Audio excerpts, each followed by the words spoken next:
Hawaii's language and culture is widely celebrated on the islands now. However, the teaching of Hawaiian was banned after the Kingdom of Hawaii was overthrown and the land annexed by the United States.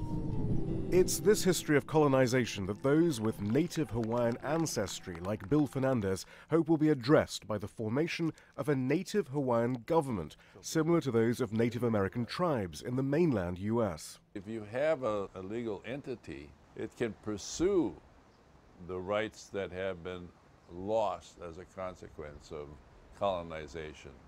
Over a year and a half, tens of thousands of native Hawaiians like Bill signed up on an electoral roll that will elect that government. But suddenly, the entire framework of Hawaiian self-determination within the U.S. was questioned by the head of the state agency administering the process.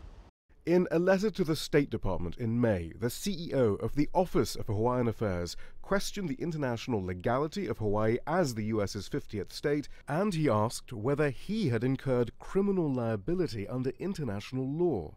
Hawaii's queen was overthrown in 1893 at the urging of the island's sugar barons and with the help of Washington, but it had long been an internationally recognized sovereign nation.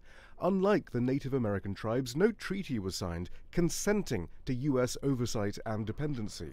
For those who've long highlighted Hawaii's distinct history of colonization, the CEO's surprise intervention has been welcomed. What you're actually looking at is the U.S.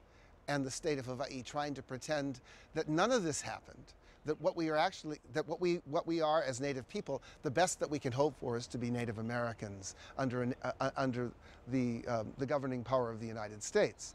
And Hawaiians simply, and a growing number of Hawaiians are simply saying, that's just not true. That's not who we are. That's not who we were then. And we should and can have our country back. Even for those who are determined to see a native governing entity formed within the U.S., the recent rediscovery of Hawaiian history is welcome. Our history had been written by, Westerners who would have had us all but forget that there was no annexation and that there was an illegal overthrow. And so when you start to step into more of your population understanding their history, then they start to ask, okay, so what are we going to do next? And that's what worries Bill Fernandez, who thought the time had finally come for Hawaiian self-determination within the USA. You have to accept the reality that you have been colonized. So what do? You must find a means to work within the existing system. But in attempting to consolidate that system, an unprecedented discussion is now underway on its validity. Shihab Ratansi, Al Jazeera, Hawaii.